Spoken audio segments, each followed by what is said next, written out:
Eco vision studies में आपका स्वागत है। हमारा आज का टॉपिक है आपूर्ति का नियम, लॉ ऑफ सप्लाई। तो सबसे पहले हम पढ़ेंगे कि आपूर्ति का नियम क्या होता है। इसमें कह रहा है आपूर्ति में कि अन्य बातें समान रहने पर, मतलब क्या है कि अन्य बातें समान रहने का मतलब है कि ऐसे कारक, ठीक है, जो क्या करें, आपूर्ति को बदल देते हैं, चेंज कर देते हैं, परिवर्तन कर देते हैं, वो सब कारक क्या हों, स्थिर होने चाहिए। फिर आगे कह रहा है किसी वस्तु या सेवा की कीमत में वृद्धि होने पर उसकी आपूर्ति क्या होती है, बढ़ जाती है, तथा कीमत में कमी होने से उसकी आपूर्ति कम हो जाती है। इसका क्या मतलब है कि कोई वस्तु है तो अगर उसकी कीमत क्या होगी, बढ़ेगी, ठीक है, तो जब कीमत बढ़ेगी तो उसकी जो सप्लाई क्या होती है उसकी बढ़ जाती है।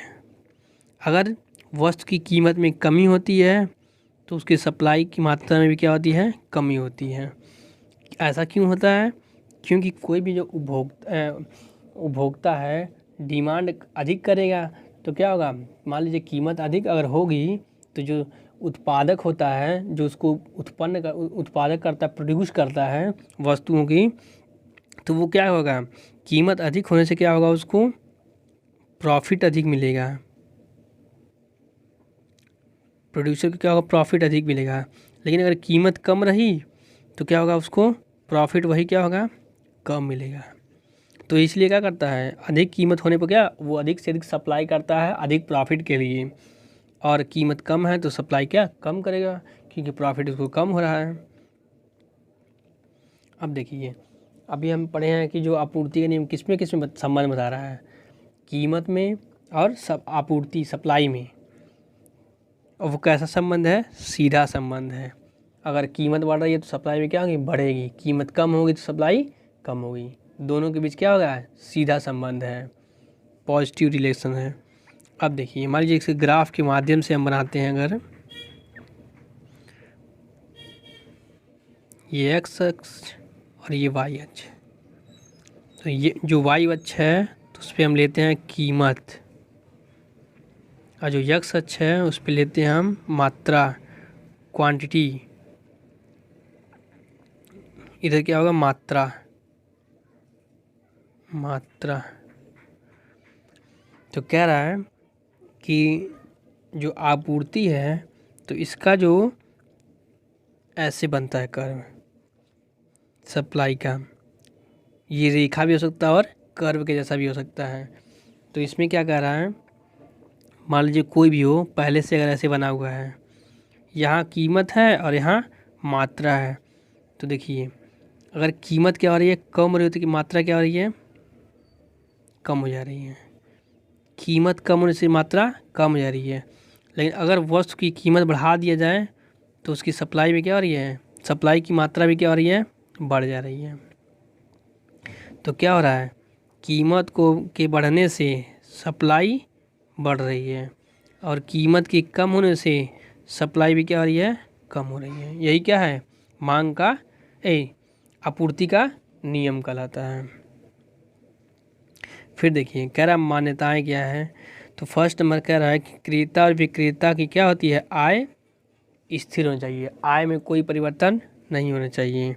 दूसरा कह रहा है कि क्रेता जो और विक्रेता जो है उनकी पसंद और रुचि क्या हो, स्थिर हो, कोई परिवर्तन नहीं होनी चाहिए।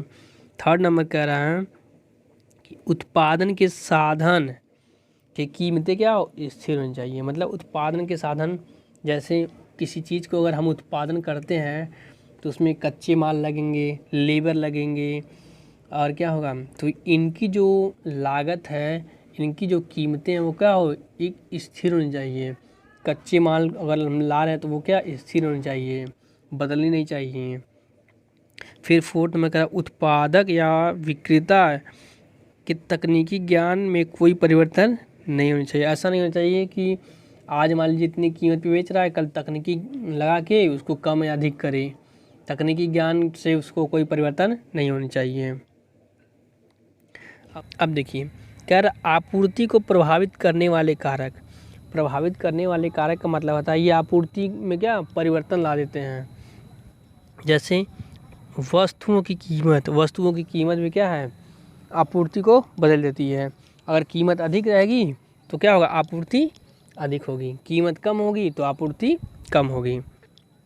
अब कर अन्य वस्तुओं की कीमतें, ये भी क्या करती हैं, आपूर्ति को प्रभावित कर देती हैं। अन्य वस्तुओं की कीमतें अगर बढ़ेंगी या घटेंगी उससे भी क्या होगा, कीमत आपूर्ति कम या अधिक होगी। फिर कह रहा है उत्पादन के साधनों की कीमतें। मान लीजिए कोई चीज़ उत्पादन कर रहा है तो उसमें कच्चे माल लगेंगे, लेबर लगेंगे, तो कच्चे माल में भी तो क्या परिवर्तन हो सकता है ना। मान लीजिए आप कच्चे माल खरीदेंगे कुछ वस्तु बनाने के लिए, उसमें भी क्या होता है, परिवर्तन हो सकता है। तो ये सब क्या है, आपूर्ति को प्रभावित कर देते हैं। हाँ, और ये भी कच्चे माल मान लीजिए समय पे नहीं मिली तब भी क्या होगा, आपूर्ति वो टाइम से नहीं कर सकता है, अधिक नहीं कर सकता है, तो ये भी क्या करेंगे, आपूर्ति को प्रभावित कर सकते हैं। अब देखिए तकनीकी ज्ञान भी क्या करता है, आपूर्ति को प्रभावित करेगा। क्योंकि तकनीकी ज्ञान क्या होता है, कुछ वस्तुओं की कीमतें हम कम अधिक तकनीकी ज्ञान से क्या कर सकते हैं,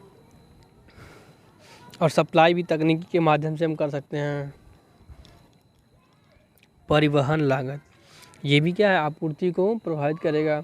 कहीं मान लीजिए परिवहन लागत अधिक लगेगा तो आपूर्ति हो सकता है लोग कम करें, सप्लाई कम करें, तो ये भी ये क्या फैक्टर है।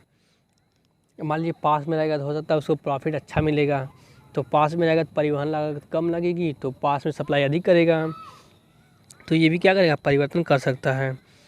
कर नीति, अब ये सरकार जो होता है उसकी नीति बनाता है। मान लीजिए हमको यहाँ से यूपी से और बिहार कुछ भेजना है तो सीमा कर लगता है, तो क्या करता है, जो सरकार की कर की पॉलिसी होती है वो भी क्या करता है, आपूर्ति को प्रभावित कर सकता है।